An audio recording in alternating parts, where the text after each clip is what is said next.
My name is Ben Hopwood, and I'm the main artist for BH Disc Designs. I design disc golf stamps and t-shirt designs and logos for disc golf clubs and individuals. All these are stamps that go on metal plates and then foil stamped onto the disc. Yeah. So it's all done in Illustrator, Adobe Illustrator, and then it's a vector file, and then you can stamp them, and they're good to go. I was a graphic designer before I started playing disc golf. 2013, I started playing disc golf. Played a tournament, and we got a disc that had a design on it. Didn't like it, and was like, "Who did this?" And can I do one? And showed him some drawings. And then the next tournament I played in, I actually drew the stamp for him, and that was 11 years ago, and 500 stamps later, I'm doing this for a living now. So it's a lot of stamps. The most stamps I ever did in a year was 85 different stamps in 1 year. It doesn't pay a lot, so you got to do a lot of work. You know, you got to turn them over quick. So, but usually it's tournament stamps and club stuff, you know, selling stuff to clubs. If I do stuff for manufacturers, they just give me discs as part of payment. Like, you'll get money and discs. And then I just sell the leftover discs, just so I don't have thousands of discs in my house, which I do.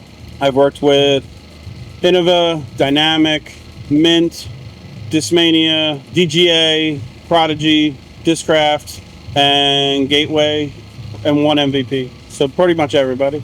I've had customers from just about every state, from coast to coast in the United States, and then as far as Finland. The cartoony style of this one, I really love to do. More cartoony stuff. This one was just my first stamp with Mint, and it really took off from there. I've done like 35 stamps with them already, but this is my favorite. Plus, it's a dinosaur, so it was awesome. And then I really like doing the Luchador. It's more of a comic book style, and got to mix it up with the dual foil, so I get like a 2-color version there, which came out really cool. And these are all done.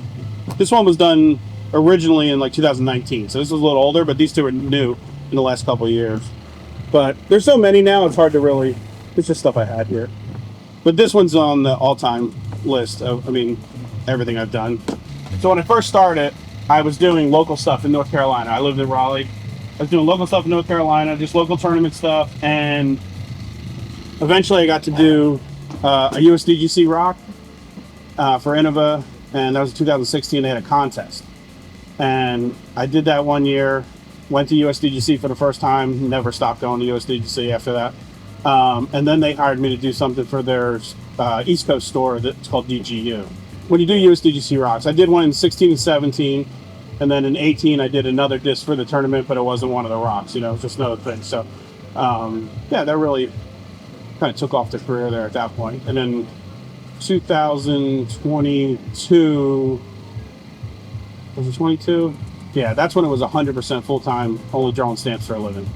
So it's been this will be about 3 years now, just doing this for a living. Before it was, I'm going to do this mostly. I'm going to work a little part-time stuff here and there, but now part-time is working in a disc golf store. So it's disc golf 24/7. Wow. Yeah.